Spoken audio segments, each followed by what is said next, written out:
أعوذ بالله من الشيطان الرجيم بسم الله الرحمن الرحيم الحمد لله رب العالمين حمدا كثيرا طيبا مباركا فيه اللهم صل على محمد وعلى آل محمد كما صليت على إبراهيم وعلى آل إبراهيم إنك حميد مجيد اللهم بارك على محمد وعلى آل محمد كما باركت على إبراهيم وعلى آل إبراهيم إنك حميد مجيد أما بعد. So we are journeying into the life of Imam Tabari rahimahullah, and we arrived at the point where uh, he has conquered the entire Iraq. He has sought its knowledge. He has drank from its uh, uh, richness, and he has absorbed everything that there was supposed to be absorbed from that. And of course, at this point, he has not. He is still a youth. He has not passed the age of 30. Right now, uh, in fact, even before this, so I'd say like he's not even 25 yet, right? He's still young. So so far we said that he left his hometown at the age of 12, and if he's about 25 at the moment, then surely we are saying that he has spent somewhat 13 years already in Tabaristan and Faris and Iraq. Okay, so he spent a lot of time already seeking knowledge. And at this point, he is already a great scholar, and he had already started to teach and benefit others, right, as we saw, while he was in Iraq. And his fame grew to the point that it reached the horizons. People started flocking to him and so on and so forth. But he was still a youth. So Imam al-Tabari, rahimahullah, he was not content with this early fame, right? He wasn't ready. He didn't feel he wanted to continue. So he continues. At this point, he has been yearning, of course, ideally a talib al-ilm does not act hastily and he doesn't jump from one place to another. But Imam Tabi rahimahullah, now having exhausted Iraq, he wants to continue his journey, right? And mind you, in all these 12 years or 13 years, ever since he left home, he has not gone back. So he's not seen his parents. He's not seen his mother. He's not seen his father. He has not seen anyone of his family, right? Allahu Akbar. After Iraq, he then heads to Asham. Asham is the wider region of Levantine, uh, which includes the whole of Syria, Lebanon, Palestine, uh, Jordan, and some neighboring bordering areas around that. So that is the entirety of Levantine. And in Arabic or antiquity, it was called Asham. Right. So Imam Tabari rahimahullah, he decides to start a journey into Asham. And we saw how he's coming sort of southwest, right? He started from, up north, he's coming south and towards west. So now he's going to acquire knowledge in Asham, and then after that he'll go to Misr. And this is uh, in crux the entirety of ilm at this point. These are the great centers of ilm, and he has acquired all of them once he's done with Misr.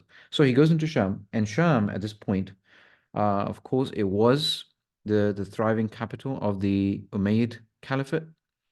So you had great, vibrant intellectual culture there. And by the time Imam al-Tabari rahimahullah was alive, of course, the Umayyad Caliphate had declined, had gone out of power. So the Abbasis were ruling. And given that, we still had remnants of a burning fire of ilm, some, sparks still burning, some flame, uh, ashes still there. And it was still pumping blood into the metaphorical veins of the intellectual discourse of the ummah. Okay, so you still had a lot of ulama. It had this culture to it, this entire region of Sham, right? So even when Imam Tabari rahimahullah is he's aiming to go to Sham, the place is, it still has that kind of vibe to it. It has that culture to it, that kind of that kind of organizing force that it was once in the, once upon a time, in terms of its politics, in terms of its organizational structure, its institutes, its infrastructure, and so on and so forth. So we know for sure that there were remnants of this huge fire that the Umayyads left behind them in terms of the ilm.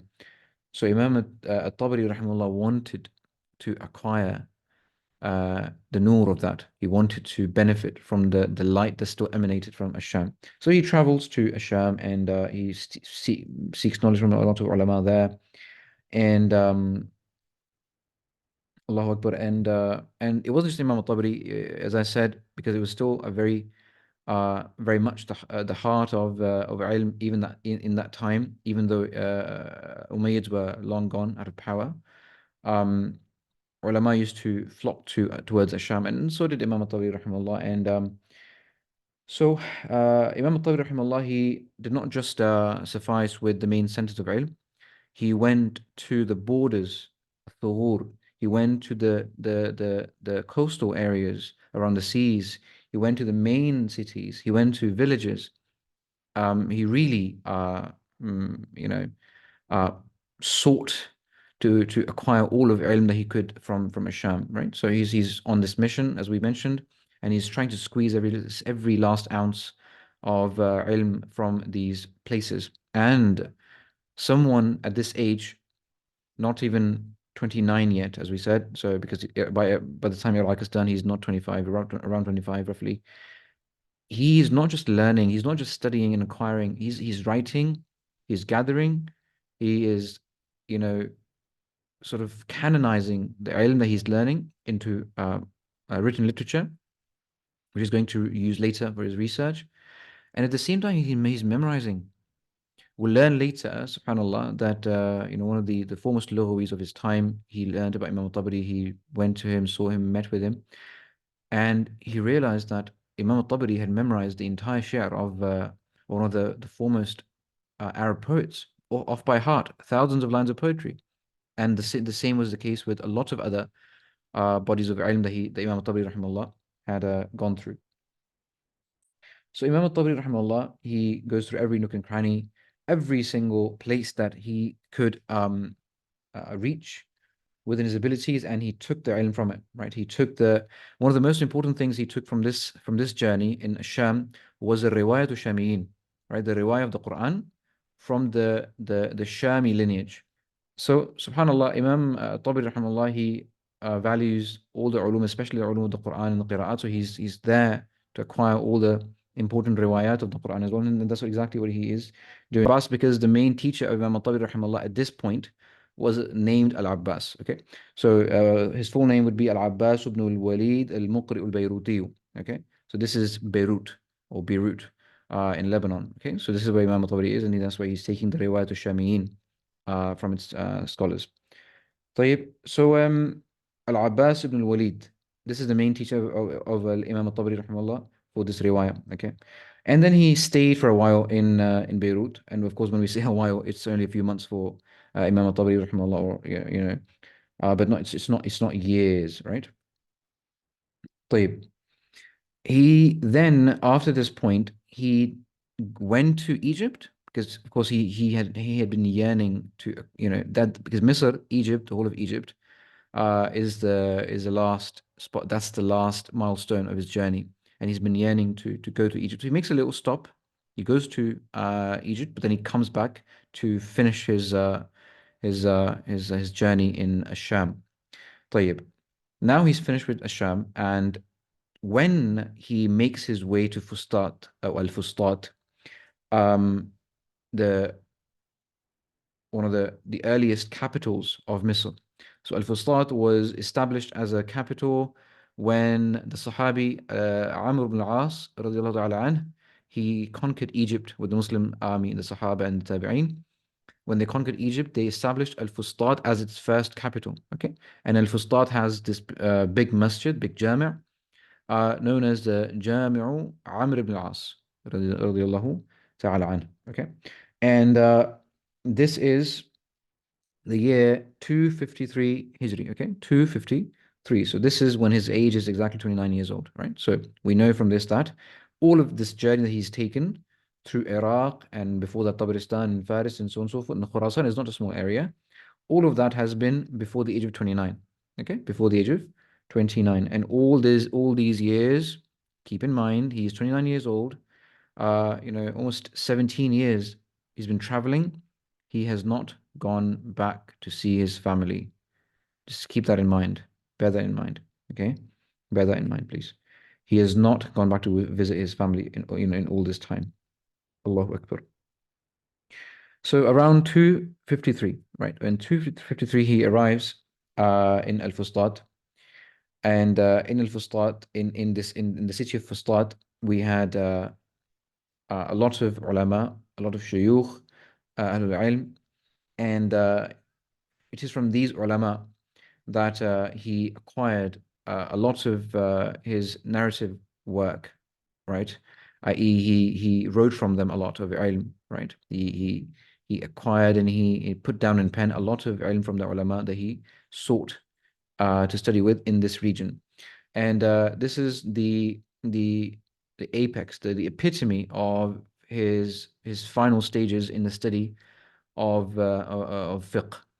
So here he studies or masters rather the fiqh of Al-Imam Malik rahimahullah directly from the students of his foremost student Abdullah ibn Wahb rahimahullah, and then he also takes al-fiqh al-Shafi'i directly from the students of Imam al-Shafi'i rahimahullah himself.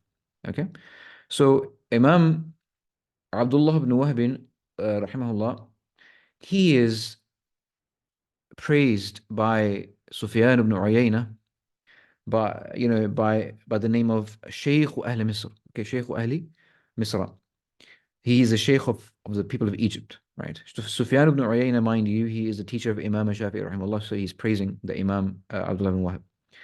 And so Imam Abdullah ibn Wahab ibn Wahab rahimahullah, he took his ilm in his travels from over 400 teachers, okay? From over 400 teachers.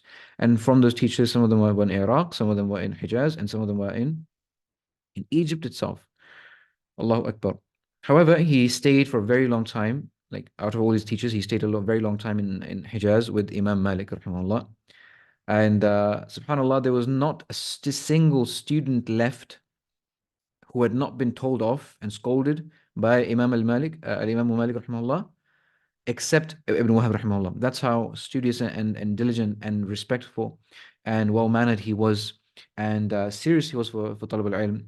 In any case, including Imam Shafi'i rahimahullah. Imam Shafi'i was told off by the Imam as well for doodling. And of course, we learned later that he wasn't doodling that helped him write, that helped him memorize. So what he would do is he lost his pen. He didn't have any pen to write with. So Imam Shafi'i rahimahullah would just doodle with his finger on paper just so that he could mimic the act of writing, so that he could stick in his mind better. This is Imam Shafi'i rahimahullah. So he was scolded as well. But Ibn Wahab rahimahullah, he has this sole honor to have never been scolded, and rather honored by Al-Imam Malik rahimahullah with the title of Al-Faqih. Allahu Akbar. This is an honor, right? So Ibn Wahab rahimahullah, he's the one who spread the madhab of Imam Malik, his opinions, his muwatta in Egypt, and he had many students, and it is from some of his pioneer students such as Yunus ibn Abdul A'la, and the sons of Abdul Hakam, a lot of children from his family. Imam Tabari rahimahullah, he found them alive, and so he sought the ilm of Imam Malik rahimahullah from them.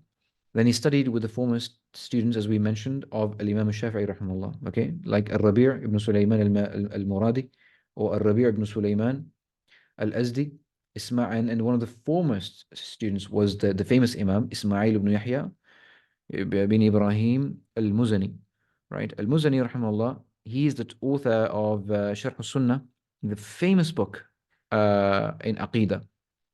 And he's one of the foremost students of Imam Shafi'i rahimahullah. So Imam Tabari rahimahullah was blessed to have met the direct students of Imam Shafi'i rahimahullah and acquire the fiqh of Imam Shafi'i, Al-Imam Shafi'i from directly from its source, subhanallah. Okay. So Imam Shafi'i, he is as we know, he's one of its kind, and his fiqh, as we mentioned, is also closest to the Sunnah, based on its istidlali perspective. So it's based on its uh, you know jurisprudence or juristic principle, deductive capacity, and then based on the proximity to the actual narrations, then you would find Imam Ahmad's madhab to be more in line with that. However, both of them are very close because Imam Ahmad took knowledge. Imam Shafi'i was his teacher, so he learned al-fiqh from Imam Shafi'i rahimahullah. Had not been if it wasn't for Imam Shafi'i rahimahullah, we would have never known what fiqh al-hadith means, i.e., what is a deep understanding of the ahadith from its lugha, from its usul, and so on and so forth. Imam Shafi'i rahimahullah, he spoke a very, very beautiful Arabic to the point that he didn't write his books in his Arabic because of the fear that his Arabic was so profound and so close to the original Arab poetic Fusha that it will make it difficult upon the scholars to come after him to read his books. So the language, with all of its beauty that you find in his books, Imam Shafi'i rahimahullah, is not the language that he spoke. He simplified, he dumbed down, so to speak, his level, for the masses to come after him, Imam Shafi'i rahimahullah.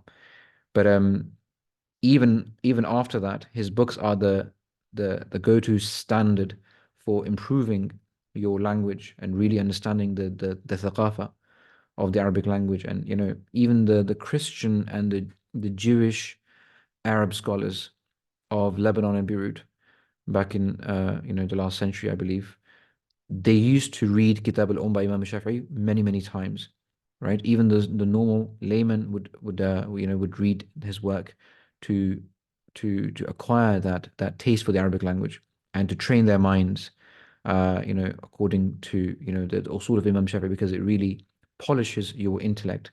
And that is when Imam Shafi'i has written his books not to his full potential, because that would have made it difficult for the people to read his, because they would be looking up the dictionary far too often, right? Going back to what does this word mean, because this is coming from the tribe of Hudhalis, Hudhaliyin, and this word is quite peculiar to them, and Imam Shafi'i is particularly probably the only person to have learnt it because he memorized tens of thousands of lines of poetry from them, right? So in any case, moving on with our topic, Imam Tabari rahimahullah, he has the sharaf, the honor of acquiring ilm directly from the main propagators of these madhahib, students of the A'immah themselves. And of course, later Imam Tabari. And by this point, I would say that Imam Tabari rahimahullah already is a mujtahid, um, but he's still acquiring the fiqh and the madhahib of all the ulama, including the students of Imam Shafi'i rahimahullah. Imam At-Tabari rahimahullah, he stays in Egypt for some time. Then he returns to Asham for a very brief period, right? Just to knock off some remaining elements. And then he returns for a second time to Egypt in the year 256. And around this time, his age was 32. And all this time, he has not gone back. He has not gone back home to see his family. Allahu Akbar. Oh, Allah subhanallah. You just thinking about that. Not seeing your family for all that time. That is beyond remarkable, right? That's already 17 and then 3. So that's 20 years that he's not gone back. 20 years he's not seen his family. Allahu Akbar. So in Egypt for the second time, he meets Yunus ibn Abdul Ala, right? And this is as well one of the teachers that he studied fiqh of Imam Malik with. And he also took the qira'at of Hamza and Warsh from him, from his riwayah. Okay, the qira'ah of Hamza and Imam Warsh, rahimahullah, rahimahullah jami'ah. طيب. And subhanallah, this is the time when Ibn Sarraj or Ibn Siraj, both of the names have been, it has been pronounced in either way, Ibn Sarraj or Ibn Siraj, rahimahullah. He was one of the foremost uh, scholars of the Arabic language in his time. Okay, he died around 308 Hijri. And Imam Ibn Siraj or Siraj or Sarraj or Siraj, Imam Ibn Siraj, I think Ibn Siraj is easier. Let's just call it for the sake of ease. Ibn Siraj. So Imam Ibn Siraj was a famous Lughawi, Adib, um, uh, qualified, had memorized, Lugha, Ash'ar, and he was an erudite scholar of the Lugha. And inshallah, you'll be studying some of his works in our program, inshallah, when you guys study the mentorship of program module that focuses on fiqh al-lugha, inshallah. So you'll study ishtiqaq and the ulum of the individual sciences like ilm al-aswat, the sciences of the Arabic phonetics and so on and so forth. And how do we get to the meanings of the letters? So right now, a lot of the students, they're studying with us, the secrets of the Arabic letters, right? But this course at the moment is more so for a brief introduction into what the science of fiqh al-lugha is. What does it mean to know, to be an imam in the sciences of fiqh al-lugha and ijtihad, right? But then we'll briefly touch upon the science, of course, of the science, the meanings of the Arabic letters, like the meaning of ba, the da, the tha, and so on and so forth. In any case, coming back, Imam ibn Siraj is the author of one of the most important works in the Arabic language, okay? Especially Ulum al-Ishtiqaq. Now, Imam ibn Siraj, he, subhanallah, he hears of Imam Tabari in Misr.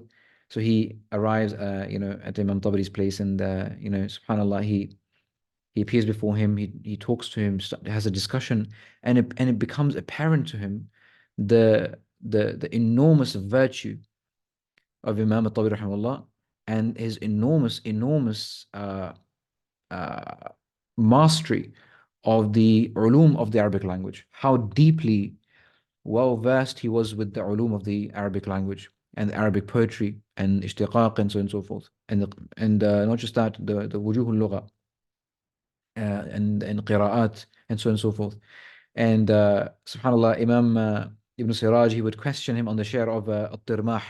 Okay, At-Tirmah, one of the famous Arab poets. And Imam Tabari rahimahullah, he had memorized his entire poetry off by heart. And this Sha'ir At-Tirmah is not like one of the 10 foremost Juhala, Shu'ara, for like he's not one of those, right? So if Imam Tabari rahimahullah, you can gauge from this the expanse of his memorization, that if he's memorized At-Tirmah, he would have definitely memorized Nabigha, Ibn al-Qais, and many of the famous Arab poets of the pre-Islamic region, era, and then in the early Islamic era as well, right? So Imam Tabari rahimahullah, like, it's from this that every single thing that Imam Ibn Siraj could talk to him upon, single thing that he engaged with him in, Imam Tabari rahimahullah was a scholar of the highest caliber in that science, be it from adab, be it from sciences, be it from poetry, everything. And this is where we also saw, and I mentioned this briefly, but I'll mention it again. Imam al-Tabari rahimahullah came across the science of the ilm al-Khalil, basically, or ilm or ilm al-Khalil, the two sciences of al-Imam Khalil, the sciences of the Arabic poetic meter, okay, the science of the Arabic rhyme, poetic rhyme, right? Imam Khalil, he developed it into a science, and Imam al-Tabari rahimahullah had not heard of this before. So this is in Egypt that he hears of it for one time, right, for the first time, and he acquires all the books of Arud and Qawafi, and he sits with them one night, and by next morning he has become the master of the science of Arud, because he has mastered, subhanallah, in just one single night. He was asked a question basically in Arud, and that's how he got to know the science. And then he acquired all the books and he went through everything in one night. And by next morning, he was a master of the science of poetic rhyme and poetic meter in the Arabic language. SubhanAllah. So this is not something impossible, as we've mentioned many times in our classes, in our private meetups. Allah Azza wa Jal has given a lot of abilities, capabilities to human beings, and especially those who seek it from Him. Allah Azza wa Jal has opened doors of tawfiq for them. And it is only really a deficiency in our asking Allah Azza wa Jal. Like we don't ask Allah Azza wa Jal enough. We don't beg Him enough for this kind of ilm and capabilities so that we may serve His religion. And then Allah Azza wa Jal, within His hikmah, with his, with his infinite wisdom and mercy for his creation, He doesn't use the same means of service in all times in our history. Sometimes He may serve the deen of Allah Azza wa Jal by a man by the virtue of his memory and sharp intelligence, like Imam Bukhari, like Ibn Taymiyyah, and so on and so forth. But sometimes it wouldn't be because of his sharp memory or intelligence. It will be because of, yes, ilm, but it will be because of a greater service that he did for the community, such as raising perhaps a defensive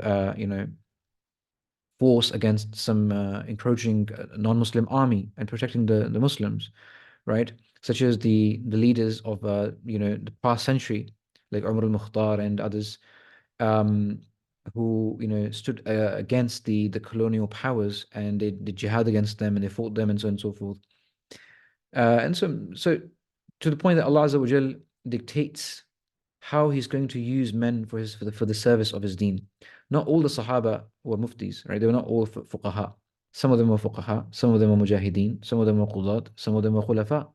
And Allah Azza wa Jal has chosen people for different forms of service for His deen. And not and we are like a body. Different body parts have different functions, but we come together as an ummah when we fulfill different elements of our deen.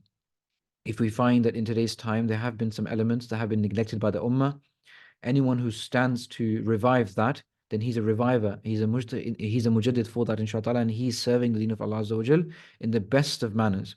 If the need of the hour of our ummah, say for this time, right, is to revive the science of ijtihad, perhaps. Let's talk about this. And of course it is one of the needs, right? And everyone starts delving into the science of hadith. No one talks about the ulum al-ijtihad, right? And the importance of ijtihad and the importance of acquiring tafaqquh, deep understanding in the rules, the usul of the Sharia. If everyone neglects that, or at least they don't turn towards it with that kind of urgency, then is there ilm that they're seeking with ilm al-hadith, is that praiseworthy, right? You can say it's mubah, but I'd argue that in a time where there's a dire need to revive critical thinking and returning back to the usul of the Sharia and reviving the sense of independent reasoning amongst the ulama, and breaking the shackles of blind following and closed-mindedness and so on and so forth. Reviving the sciences of ulum al-ijtihad, which is alhamdulillah something that our institute, Project Tajdeed, like we pride ourselves in, that we are trying to to our utmost best, that we want to revive these ulum al-ijtihad and fiqh al-lugha, so that we can train people, ulama, back on that paradigm. Ulum al-hadith is one science, but there's others which are more important to be revived. So this is just an example, right? If you do something which is not needed, then that could be blameworthy. It's not just mubah for you to be acquiring something because you love that ilm so much. It could be blameworthy because the ummah, the deen of Allah Azza wa Jal, requires a different service from you. Sure, you are going to acquire, you are going to become a master of one thing at the end of it. You're going to become a prodigy in one of the sciences. But Islam and the Sunnah of the ulama requires from you to at least master all the sciences and then become a prodigy in one of them. Okay? In any case, Imam Tabari, rahimahullah, he is now around the age of 32, and he has essentially finished his journey of ilm. This is after such a huge portion of his life been spent, right? We said what, 20 years, right? Since the age of 12 to the age of 32, exactly 12 years, 20 years, that he's going to now turn back to his country and see his parents. 20 years. So he goes back to uh Allah to his land, leaves Egypt, goes back to his city of Amul. Allahu Akbar. He stopped for a small time in Baghdad on his journey back to see his family and visit his his country, his city of Amul. However, he doesn't stay there for a long time. He writes some ilm. He does some authoring, and then he finds his way back to Tabaristan and to his city. And by this point, he is one of the oceans of the Islamic Ummah, of the Muslim Ummah, in terms of his ilm and his fiqh and his deep understanding of all the ulum. And he is at this point an encyclopedia. He is not just some scholar who's returning home. He is an encyclopedia. Okay, he's an encyclopedia. He has acquired everything there can be learned in the world at that point. He has learned everything, right? He has not left a single thing, subhanAllah. But of course, uh, as the tradition of the ulama is, you never stop learning and benefiting. So we learned that even when he was less than 25 years old, in Baghdad, he had started benefiting others with his ilm. Okay? So there's no such thing as I'll study for 20 years and then I'll come and benefit people. That's a mistake. بلغوا عني ولو آية, as the hadith says. Narrate from me even if it's a single ayah. And some of the Sahaba, they they heard this one ayah, or they heard one ayah, and they spend their entire lives propagating that single ayah. They didn't memorize the Quran entirely. They didn't learn anything else. They had one ayah that they memorized and they understood, and they would give khutbah on that one single ayah for the rest of their lives. Right? They would spend their entire life with that ayah. We had some cases from the Sahaba like that. Okay, so Imam Tabari rahimahullah then goes back to his country, sees his family, subhanallah. However, he didn't subhanallah, stay there for a very long time, because you can't keep a honeybee far from its nest, from its hive. The honeybee returns back to its hive, subhanallah, after acquiring the nectar. And for Imam Tabari rahimahullah, his hive was not his house in Amul. It was Baghdad, the bustling city of the golden era. Okay, the golden age Baghdad, but bustling with ulama and ilm and intellectual fervor and so on and so forth. Okay. So he doesn't stay there for a very long time. However, he returns back to Baghdad. And now, of course, he is grown up in age, and then he's just stays there, um, subhanallah, in Baghdad for the rest of his days until he passes away, subhanallah. Allahu Akbar. Imam al-Tabari, while he was in Baghdad towards the end of his life, around the age of 65, the year 290 Hijri, he visits his family again one more time. Okay, stayed for a little while, not too long, but then he moved back to Baghdad once more. And like we said, he has spent most of his life now in Iraq, in Baghdad, and his fame has no limits now, right? He has benefited a lot of people. He has written a lot. Some say more than 60,000 pages worth of authorship that he did in his life. We know names and the intent behind a lot of these books that he wrote. However, Qadarullahi wa ma fa'al, because of Allah's qadr and divine decree with his infinite wisdom, we don't have a lot of his works that have survived until our day, until to this day. We have his most important works left, but not a lot of them, a lot of the other smaller works. For example, he wanted to write books on the virtue of Ali, books on the virtue of Abu Bakr, Uthman, Umar, on the virtues of different Sahaba. He was writing like separate books on them, right? Authoring the separate books, subhanAllah. And he wanted to write a book on al-qiyas, right? Uh, Deductive analogy in the in usul al-fiqh. And he had requested one of his students to grant him literature, all literature present in Baghdad, subhanallah, on the topic of al-qiyas. And it is said that he, and these are just certain events, certain, subhanallah, small insights in his time in Baghdad.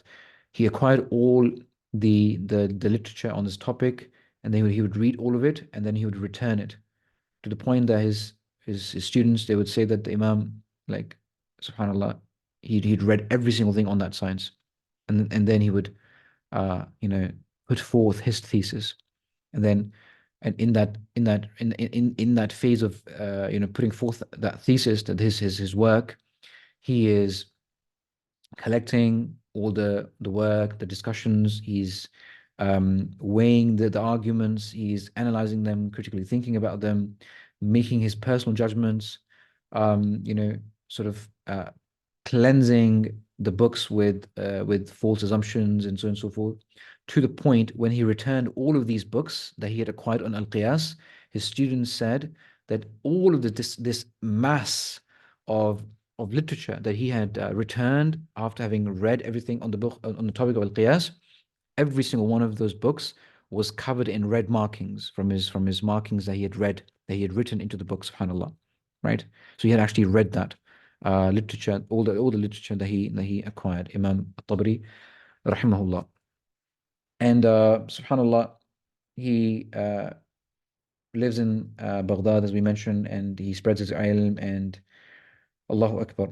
One of the last things I'll mention before I finish this topic, Imam, subhanallah, Al-Khatib al-Baghdadi, towards the, when he mentions his life, he mentions, استوطن بغداد وأقام بها إلى حين وفاته.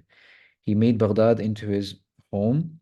He lived there for the rest of his life, and until um,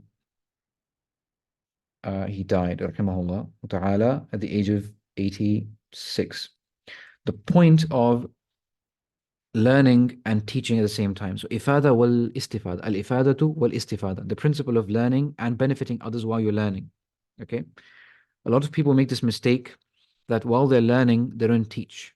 Okay. While they're learning, they don't teach. They want to just stay to, towards to themselves. They want to remain, enclosed upon themselves and just read and study. And so they're selfish, basically. Selfish. This selfishness in ilm does not take you very far. It's not going to allow you to benefit the masses. But those people who start learning and then teaching it from a very young age, they find time to give zakah of the ilm that they're acquiring. Allah Azza wa Jal, He gives them barakah in that ilm. Okay, Allah Azza wa Jal, He grants them a huge amount of barakah in their ilm, because according to learning psychology, we know that one of the best ways to learn is actually to create something with that ilm. And one of the best ways to create something is to teach. So to produce something in your own words. The entire gist of that topic that you've read, and you present it in your own words, in your own sentiments. You put things in your own way, and that act of creation, it enforces higher form of learning than any other type of learning. Not just reading can't do that for you, memorization can't do that for you, critical thinking alone will not do that for you. Application of all the things that you're learning upon the real world will not do that for you. It's only when you start teaching the ilm, okay, that Allah Azza wa Jal opens the doors of barakah in that ilm that you're teaching. And this is one of the reasons why we did not delay our project for very long. Although I wanted to, keep developing, write and create everything, and before even way before we went public with the courses, and with this Tafsir Halaqah, for example, right? Like, for example, I personally believe about myself, I have so much to learn, right? Um, so it's so much to learn, and perhaps if I had been selfish, I would have said, you know what, I'll just study for the next 10, 15 years, and I'll wait, and then I'll start teaching. But think about all the benefit that I'm facing, and no one knows about this apart from me and Allah Azza wa Jal, the benefit that I get from these sessions that I do, and the blessing I feel in my life because of it, and the blessing that I know that some of the students have mentioned that they acquire from these lessons, the benefit they get from it, right? And it's a way of connecting people back to the Book of Allah Azza wa Jal, especially with a tafsir that is written by the Ra'isul Mufassirin, someone, a book that has been left by ulama, no one reads it. Many common points of doubt amongst the normal layman nowadays because of some ignorant so-called du'at who started talking about the ulum al-qira'at and spreading doubts about it and so on and so forth. If they had only read the muqaddimah of Imam Tabari rahimahullah, right, and analyzed it deeply and stood it and understood it properly, they wouldn't have gone into these discussions. So Imam Tabari, the ulama of the mutaqaddimin, the previous ulama, Salaf al-Salihin, their works are full of barakah. So Alhamdulillah, we have started this journey and we're seeing the barakah of it. And subhanAllah, teaching also becomes a form of self-accountability, right? Self-accountability, like you hold yourself accountable for learning because you have to teach it, right? Public accountability, and that is another form of personal productivity when it comes to studying. If you can't hold yourself accountable for anything, you can't study. One of the main reasons why universities, they charge you a lot of money, or even if they don't charge you a lot of money, the strict organizational structure that exists inside universities is to provide you with this accountability, right? You're accountable to your teachers and supervisors and so on and so forth, because a human being, when they are studying for themselves or by themselves and they're traveling and so on and so forth, they waste a lot of time. They don't give themselves enough accountability. Enough accountability that is necessary to make a difference in their education. So this is a common problem. This is a very common problem with Tulab al-Ilm, even those who go to Medina University, al-Qura, Azhar. Holding yourself accountable is one of the most difficult things. Even if when you're studying in universities, right?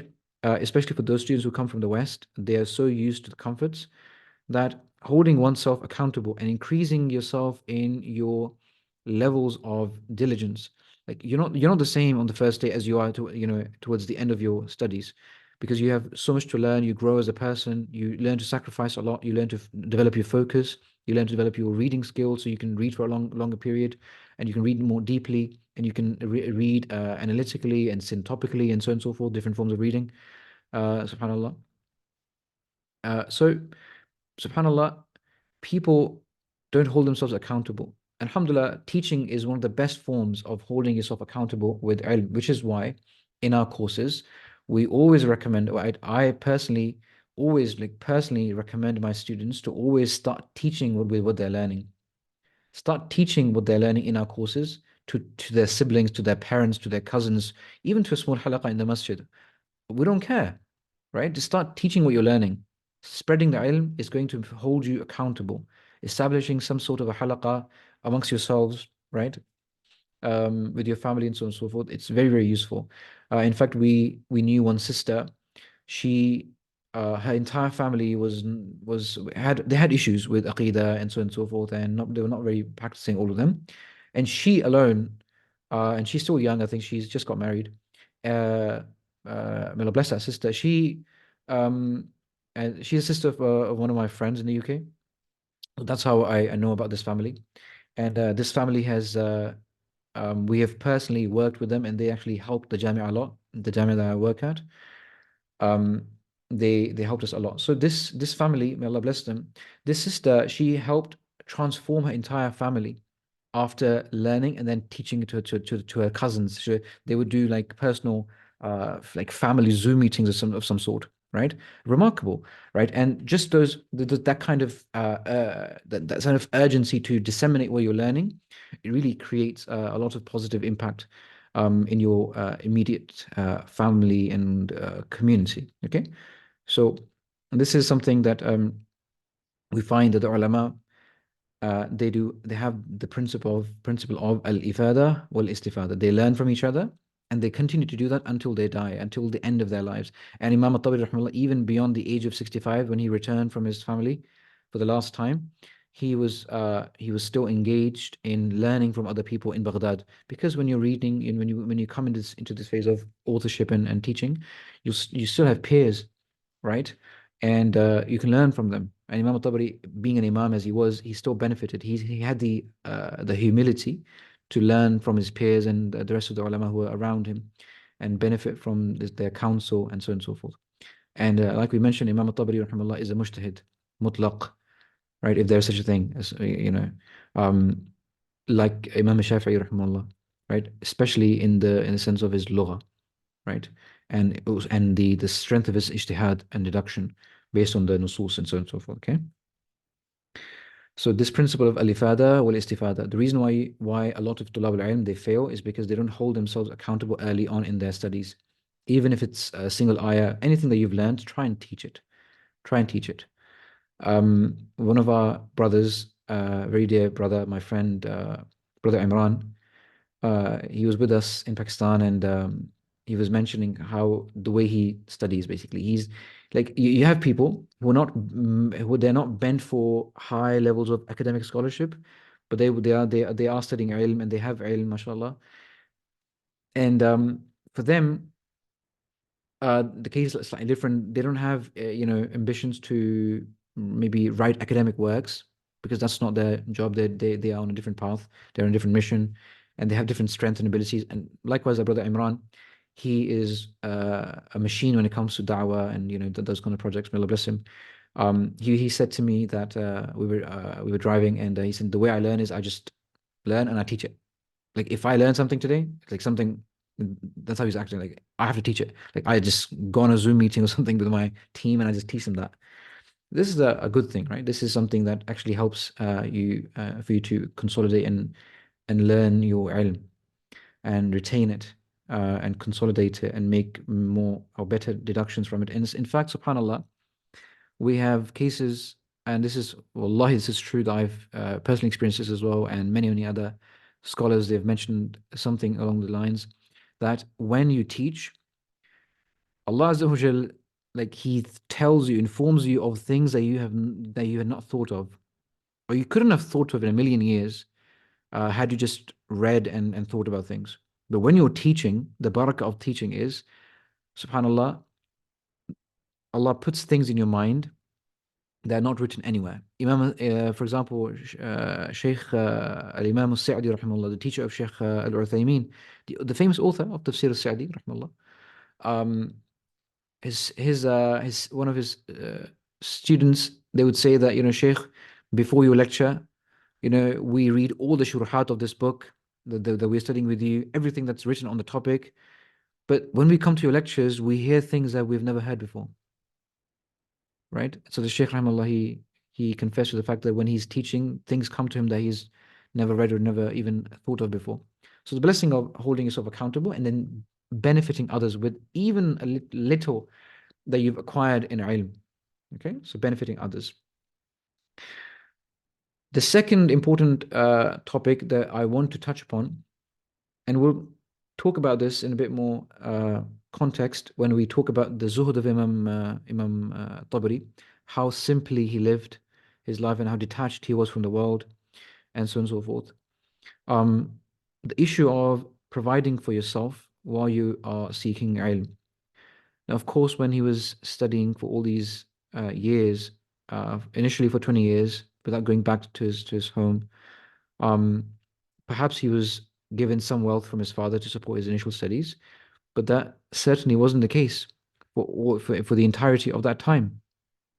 So it's definitely true that Imam Tabari rahimahullah would have had to earn an income, even if it's a small amount of income, to sustain himself, because he wasn't married and he wasn't, involved in any luxurious activities. He didn't have to earn a lot of money, and he had qana'a, and he was, inshallah, he every little sufficed him. Like he didn't have a lot of needs, and he didn't have a lot of unnecessary wishes from the world. So I want to comment on the opportunity cost of earning money while you seek knowledge. And this is something, inshallah, we'll talk in a bit more detail in the forthcoming lectures, but I just want to mention this, that this topic of earning an income while you're seeking knowledge, or after you've sought knowledge, or whatever you finished your studies in some X, Y, and Z place, and you come back and you still need to learn, and because learning is going to continue until the end of your life, you still have to provide for yourself, right? So there's always this tough equation that students of knowledge, they find hard to crack, and a lot of them, they get misguided in this issue of earning money, and you find things from them that, oh, you know what, look at the Sahaba, the Deen encourages to earn money, and the Sahaba used to earn, and they were traders and so on and so forth. And these are the entire issue is one of barakah, and Allah, it's Allah. If Allah gives you barakah in your ilm, even if it's little, it will blossom and it will benefit the people.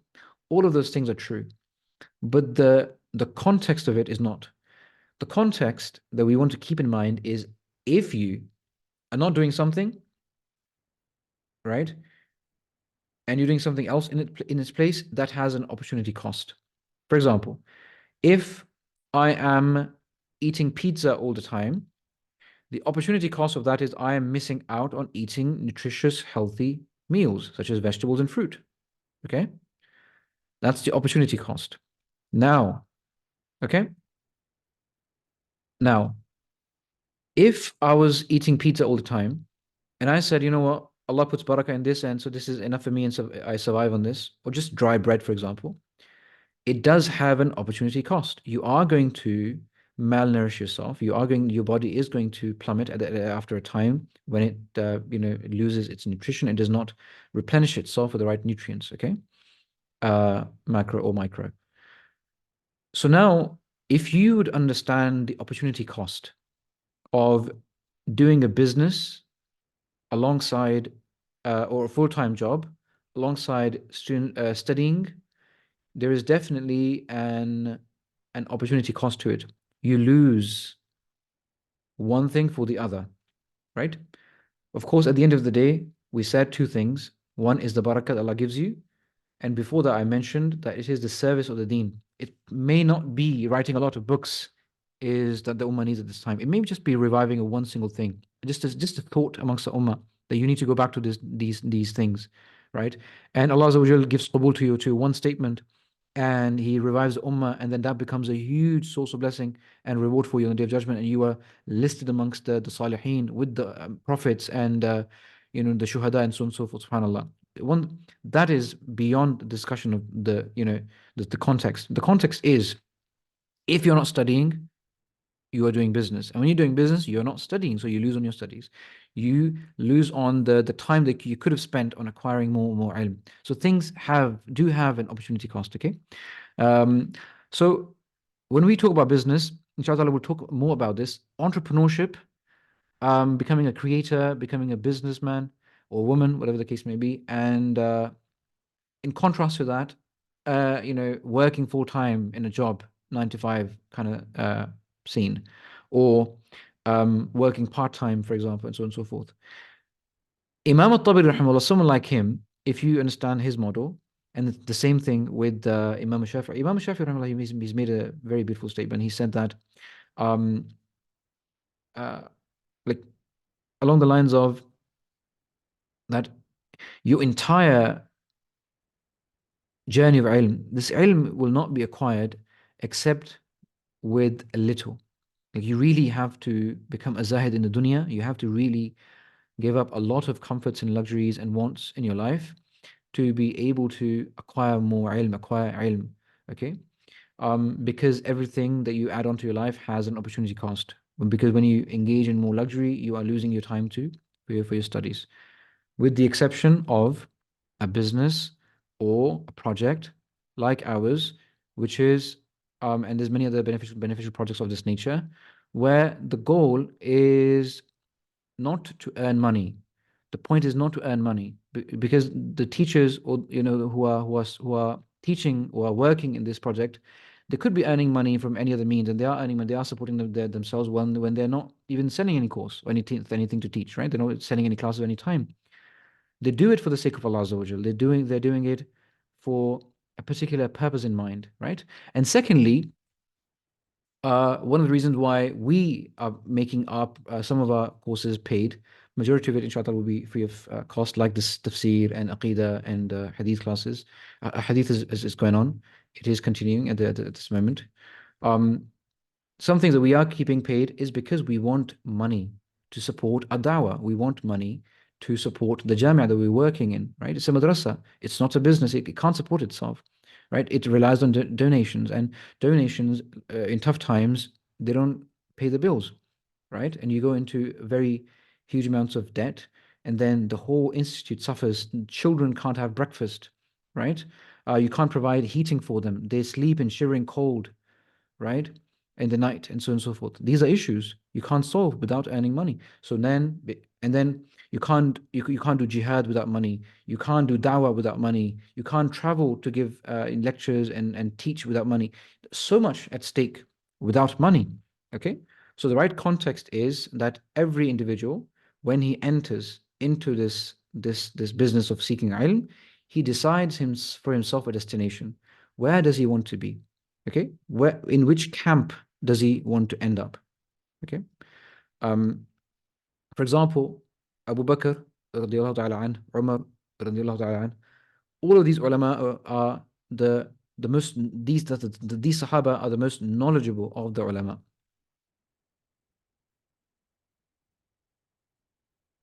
But these ulama, they never, right? These ulama, they never authored any book. And Abu Huraira, as much as he's narrated, radiallahu ta'ala an, he's not more knowledgeable than Umar Abu Bakr.